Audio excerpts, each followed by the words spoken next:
চকুৰ পলকতে তাই সঁচাকৈ ডাঙৰেই হৈ গ'ল। ৰাইজ, আজি আমাৰ অনুষ্কাৰ বিয়া। সম্বন্ধত তাই মোৰ ভতিজা, মোৰ ডাঙৰ বৰজনাৰ ছোৱালী। বিয়া ঘৰ আহি পালোহি, দেখোঁ যে তাইক সজাই থকা হৈছে।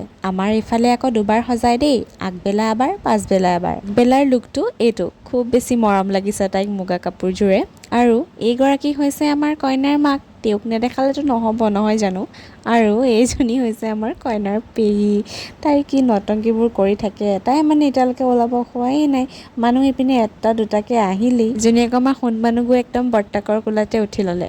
বাৰু, যিহেতুকে অলপ সোনকালে আহিলোঁ, ইফাল সিফাল কৰাতকৈ বোলো প্ৰথম ট্ৰিপৰ খানাটো খায়েই লওঁ নহয় জানো।